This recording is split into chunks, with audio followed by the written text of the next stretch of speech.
আসসালামু আলাইকুম, সবাইকে স্বাগতম। আজকে আমি একাদশ ও দ্বাদশ শ্রেণীর আইসিটি পঞ্চম অধ্যায়ের নির্দিষ্ট সংখ্যক বা এন সংখ্যক বার কোনো সংখ্যা প্রদর্শনের জন্য এর অ্যালগরিদম, ফ্লোচার্ট ও সি প্রোগ্রাম কী হবে তা আলোচনা করার চেষ্টা করব। তো আলোচনায় তোমাদের সাথে আছি আমি মোহাম্মদ সিরাজুল ইসলাম, বরিশাল সরকারি model school and college, Barishal. তো চলো শুরু করা যাক। তো প্রিয় শিক্ষার্থী বন্ধুরা, এই যে লক্ষ্য করি, মনে করি এই যে 1, 2, 3 এরকম এনতম সংখ্যা পর্যন্ত প্রদর্শন করবে। আমি যদি লিখি 12, তো 1 থেকে 12 পর্যন্ত প্রদর্শন করবে। আমি যদি লিখি 10, এনের মান যদি 10 লিখি, 1 থেকে 10 পর্যন্ত প্রদর্শন করবে। আমি যদি এনের মান 100 লিখি, 1 থেকে 100 পর্যন্ত প্রদর্শন করবে। তো এই ধরনের প্রোগ্রাম প্রদর্শনের জন্য অ্যালগরিদম কী হবে আমরা এখানে লিখব, ফ্লোচার্ট কী হবে ডান দিকে লিখব, এবং সি প্রোগ্রাম আমরা এখানে জায়গা না ধরলে পরে স্লাইডে করার চেষ্টা করব। তো শুরু করি প্রথমে অ্যালগরিদম দিয়ে। অ্যালগরিদমের প্রথমে কী হবে মনে আছে? ধাপ 1 প্রোগ্রাম শুরু করি। ধাপ 2 ইনপুট হিসেবে আমরা এনের মান গ্রহণ করব, কারণ আমাদের এন হচ্ছে এখানে ইনপুট, এন হচ্ছে আমাদের ইনপুট, তাই লিখব ইনপুট হিসেবে এনের মান গ্রহণ। এরপরে কি করব আমরা? এরপরেরটাই এই i সমান 1 ধরি i সমান 1। এখন কেন i সমান 1 ধরবো, তাই না? আমাদের এই কাউন্টার হিসেবে একটা ভেরিয়েবল লাগবে যাকে বলা হয় কাউন্টার ডিক্লারেশন। তো সেজন্য আমরা আইকে কাউন্টার হিসেবে গণনা করেছি, কাউন্টার হিসেবে একটি ভেরিয়েবল ঘোষণা করেছি। আর কাউন্টটা কোথা থেকে শুরু করবে? 1 থেকে, 1 থেকে কাউন্ট করা শুরু করবে। সেই জন্য লিখেছি i সমান 1। আই থেকে আয়ের মান 1 ইনিশিয়াল করে দিয়েছি, আইডেন্টিফাই করে দিয়েছি যে আয়ের মান 1 থেকে কাউন্ট করা শুরু করবে। এরপরে আমরা এই কন্ডিশন যাচাই করব, একটি শর্ত যাচাই করব যে এনের মান যতক্ষণ আয়ের মান সমান না হবে বা আয়ের মান ছোট হবে ততক্ষণ এই দুইটা ধাপ সম্পন্ন করবে। লক্ষ্য করি এই যে i less than equal two n, এই কন্ডিশন সত্য হলে 5 এবং 6 এর কাজ করবে। 5 নম্বরে বলেছে আয়ের মান প্রিন্ট করবে, 6 নম্বরে বলেছে আয়ের মান 1 করে বৃদ্ধি করবে। এই যে আমি নিচে দেখাচ্ছি 5 নম্বরে কি বলেছে, এখানে এই কন্ডিশন সত্য হলে 5 এবং 6 এর কাজ করবে। 5 এইটা, 6 নিচেরটা। 5 নম্বরে করবে কি? আয়ের মান প্রিন্ট করবে, মানে কি আয়ের মানে 1 প্রদর্শন করবে, 2 প্রদর্শন করবে, 3 প্রদর্শন করবে, এইভাবে ধারাবাহিকভাবে আয়ের মান প্রিন্ট করবে বা প্রদর্শন করবে। সেজন্য বলা হচ্ছে আয়ের মান প্রিন্ট করি। আর সাথে সাথে কি করবে? আয়ের মানে 1 বৃদ্ধি করবে। প্রথমে আয়ের মান ছিল 1, এর সাথে 1 যোগ করে 2 হবে, তার সাথে 1 যোগ করে 3 হবে, তার সাথে 1 যোগ করে 4 হবে। তাহলে আয়ের মান 1 করে বৃদ্ধি পাচ্ছে। সেজন্য আমরা এখানে লিখব ধাপ 6 i সমান i প্লাস 1। আয়ের মানে 1 করে বৃদ্ধি করবে, কারণ এই দুইটার পার্থক্য 1। এই নির্ধারণ করে আবার ওই 4 নং ধাপে ফেরত যাবে, ফেরত যেয়ে আবার কন্ডিশন চেক করবে। চেক করে যদি দেখে যে এনের চেয়ে আয় ছোটো বা সমান, আবার এই দুইটা কাজ করবে, এবার বারবার করবে। যখন দেখবে যে কম্পাইলার যখন দেখবে আয়ের মান এনের চেয়ে বড় হয়ে গেছে, যেমন এনের মান যদি 10 ধরি, 10 পর্যন্ত তো প্রদর্শন করবে। কিন্তু আয়ের মান যখন যদি বলে 11, তো 11 যখন হবে আয়ের মান, এনের মান 10, আয়ের মান 11, তখন কিন্তু এই কন্ডিশন মিথ্যা। মিথ্যা হলে কি করবে? এই যে 7 নং ধাপে যে প্রোগ্রাম শেষ করে দিবে। এইভাবে আমরা অ্যালগরিদম লিখতে পারি কোনো সংখ্যা 1, 2, 3, 4, 5 এইভাবে এনতম সংখ্যা পর্যন্ত প্রদর্শনের জন্য। এখন এর জন্য যদি আমরা ফ্লোচার্ট আঁকতে চাই, তো ডান দিকে এই অ্যালগরিদম দেখেই তো আমরা ফ্লোচার্ট আঁকতে পারবো। তো প্রোগ্রাম শুরু করে এর জন্য এই ধাপটা লিখব স্টার্ট, এর ভিতরে লিখব স্টার্ট। ইনপুট হিসেবে আয়ের মান গ্রহণ। ইনপুটের জন্য আমরা সামান্তরিক প্রতীক অঙ্কন করব, ওর মধ্যে লিখব input I N, input N, এনের মান গ্রহণ করি। তারপর এই ধাপটার জন্য আমরা এখানে একটি আয়তাকার প্রতীক ব্যবহার করব, তার মধ্যে লিখব ধরি আই সমান 1। একটি বিষয় বলে রাখি, যোগ করা, বিয়োগ করা, গুণ করা, ভাগ করা বা কোনো কিছুর মান ধরি, এই জাতীয় ফ্লোচার্ট অ্যালগরিদমের জন্য বা এই জাতীয় ধাপের জন্য এই আয়তাকার প্রতীক হবে, একে বলে প্রক্রিয়াকরণ প্রতীক। আর আমরা যখন কোনো কিছু ইনপুট নিব, আউটপুট আকারে কোনো কিছু দেখাবো, সেক্ষেত্রে কিন্তু এই সামান্তরিক প্রতীক হবে। আমরা জানি এই প্রতীকটা ইনপুট এবং আউটপুটের জন্য ব্যবহার করা হয়। এরপরে কি করব, এই কন্ডিশন যাচাই করব। 3 নম্বর ধাপ পর্যন্ত হয়েছে, এই 3 পর্যন্ত।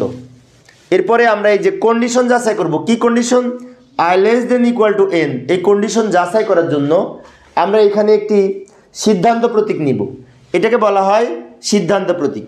সিদ্ধান্ত প্রতীকের মধ্যে এইটা লিখব, এইটা আমরা কি করব, লিখব। লেখার পরে এই কন্ডিশন যদি সত্য হয়, ইয়েস হয়, তাহলে এই দুইটা ধাপ কাজ করবে। 5-এ বলবে আয়ের মান প্রিন্ট করি, মানে প্রিন্ট আয়। আর 6-এ বলছে আয় সমান i প্লাস 1, মানে 6-এ আয়ের মান 1 করে বৃদ্ধি করবে।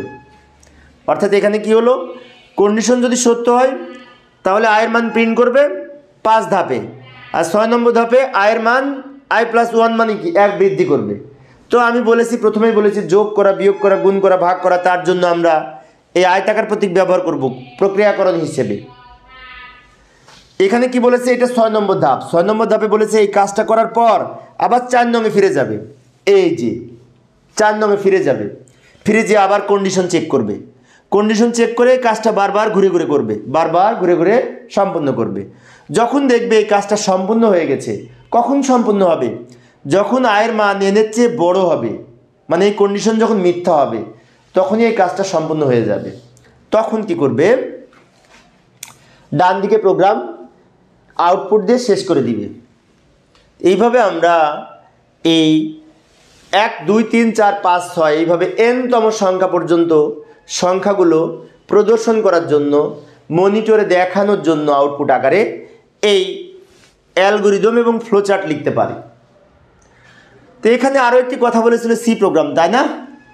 তো সি প্রোগ্রামটা আমি পরের স্লাইডে দেখাচ্ছি, এখানে জায়গা নাই। এই যে লক্ষ্য করি সি প্রোগ্রামের প্রথমে কি লিখতে হয় মনে আছে? প্রথমে লিখতে হয় একটি হেডার ফাইল সংযুক্ত করব, ইনক্লুড stdio.h।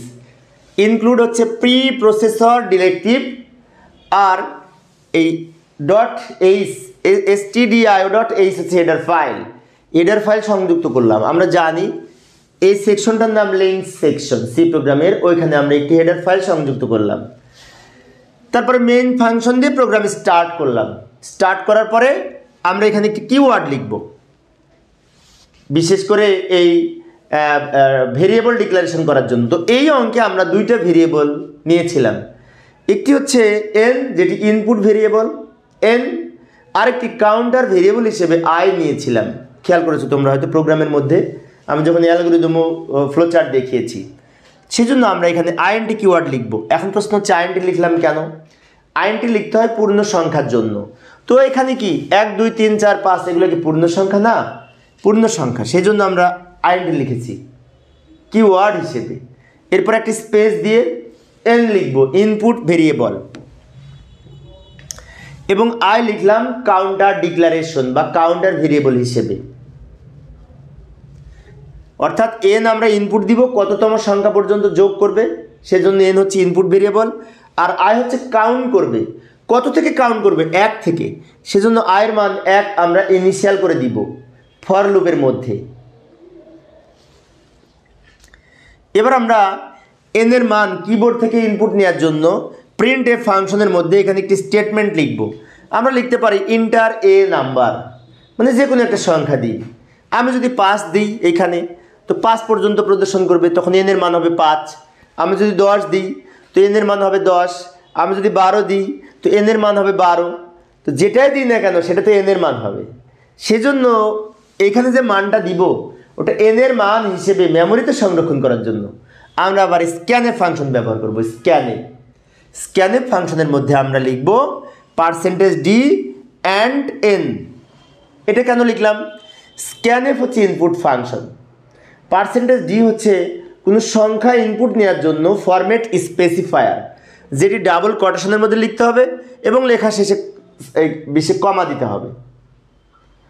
তারপরে যার জন্য এটা লিখেছি সেটি হচ্ছে ভেরিয়েবল, কার জন্য? n এর জন্য, তাই এখানে লিখেছি and n।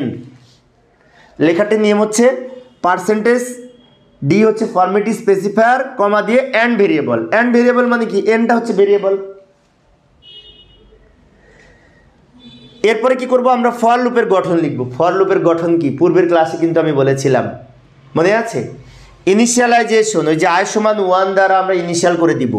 যেটি দ্বারা শুরু হবে সেটি হবে আয়ের মান। মাঝখানে কন্ডিশন লিখব, i less than equal to n, এনতম সংখ্যা পর্যন্ত প্রদর্শন করবে, সেজন্য এখানে লিখেছি এন। আর আয়ের মান কত করে বৃদ্ধি করবে? 1 করে, সেজন্য লাস্টে কাউন্টার আপডেট হিসেবে আমরা লিখব আই সমান আই প্লাস 1। এর শেষে কিন্তু সেমিকোলন হবে না, বিষয়টি মনে রাখবো। তো এই কন্ডিশন যতক্ষণ সত্য হবে ততক্ষণ প্রিন্ট এফ এর মধ্যে আমরা লিখব পার্সেন্টেজ ডি এন, তারপর লিখব আই। এই এন কিন্তু এই এন না, এই এন হচ্ছে নতুন লাইন তৈরি করার জন্য। আমরা যে সংখ্যাগুলো প্রদর্শন করব, আমি যদি 10 লিখি তো 10 পর্যন্ত সংখ্যাগুলো প্রদর্শন করবে। তো উপর থেকে নিচের দিকে লাইন হবে, আলাদা আলাদা লাইন হবে, তার জন্যই ব্যাকস্ল্যাশ এন ব্যবহার করেছি। আর এই এন তো ইনপুট, অর্থাৎ আয়ের মানটি কিন্তু প্রিন্ট করবে পূর্ণ সংখ্যা হিসেবে।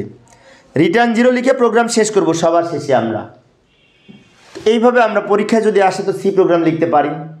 আর তোমরা যারা কম্পিউটারে প্র্যাকটিস করতে চাও তারা এই প্রোগ্রামটি যথাযথভাবে লিখে আমরা যদি রান করি তো এই ধরনের আউটপুট পাবো।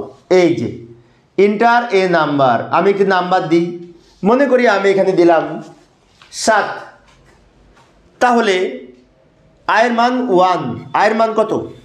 1। তো 1 ধরে আমাদের একবার 1 প্রদর্শন করবে, তারপরে 7 পর্যন্ত এইভাবে প্রদর্শন করবে। এই যে এন এর মান 7 দিয়েছি, এখানে 7 লিখেছি মানে কি এন এর মান 7।